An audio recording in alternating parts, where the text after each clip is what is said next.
expressing my condolence to the loss of Cyrus Jirongo. Cyrus Jirongo was not just a man. He is a factor in our politics.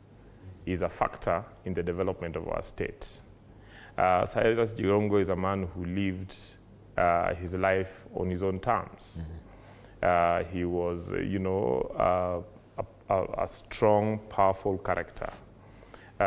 He lived during a transition of this country from, the one-party state to the multi-party states, and that he took sides and defended his side very, vigorously.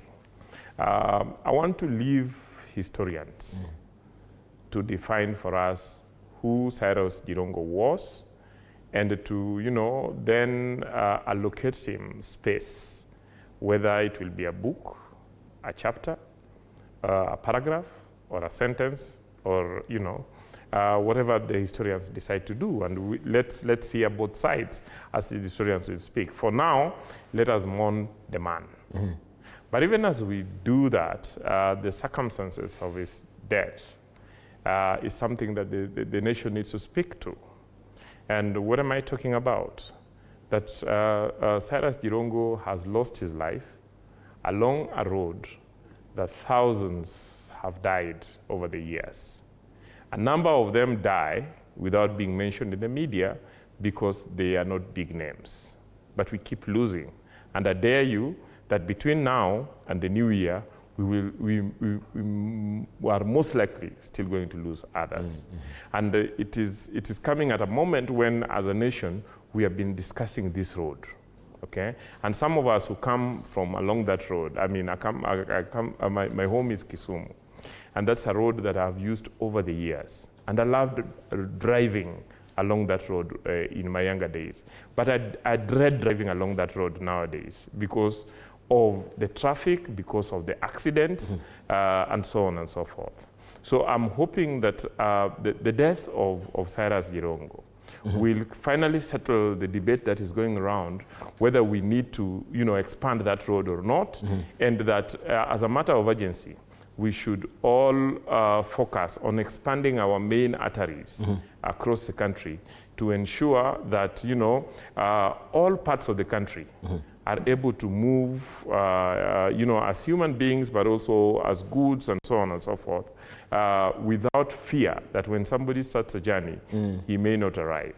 About the issues that are arising on where Cyrus Jirongo was, where he was going to, the circumstances of his death, again, we need to give the investigators time to give us a report.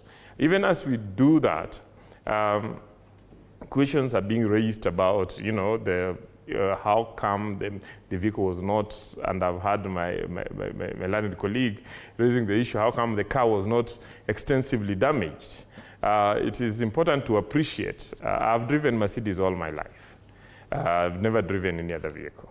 That Mercedes has, impact absorption mechanisms that prevent the cabin from, facing absolute destruction. There is always, talking about the bus. Yeah, but then the other thing about the bus is that you look at the Mercedes. Mercedes is a low vehicle. And the bus is a big vehicle. The part of the bus that absorbs the impact is definitely the chassis, which is the strongest part of the bus. So even as we wait for the investigators to tell us exactly what may have happened, I don't find anything strange in that impact. Mercedes had, we would then find out what exactly happened so that the impact reached Cyrus Jirongo. There could be a case of not putting on safety belt, or there could have been a fault in the vehicle. But at the same time, there is a question being raised that where are the others? I think that one we should raise to the media, because the media has spoken to the driver. I'm sure the media can look for the investigators and the other passengers and talk to them. And it is mentioned that he was coming from a petrol station. Let's hear what the attendant at the petrol station or the guards there are talking about. And if at all we had the passengers, they will have been the people who will be milling around if they were still in mint condition, everyone. Because you say there was a lack of, Yeah, but it was 2 a.m., at 3 a.m. Yeah, but you would not expect those passengers to still be at the scene at that by morning. I'm hoping that they are somewhere and they can be. But what he's alluding to is the fact that at least that will have been captured. Yeah, but the question that I'm asking, have the media done their work? If you are told that a bus carrying 65 people had an accident, and you go to the scene, why was the driver not asked where are the passengers? Why was the police not asked about that? Why was the bus company not asked about the manifest? So before we then lay blame, before we attribute the accident to any other thing, it is important that we conclude our investigations and then discuss it as a nation. After it's been interrogated robustly. Right. Maybe even as we were wrapping up with Cyrus Jirongo, the question that really comes to mind right now is the issue of the declaration of bankruptcy that I know everyone is really talking about. Everyone will bring the skeleton out of the closet as well. And this circumstance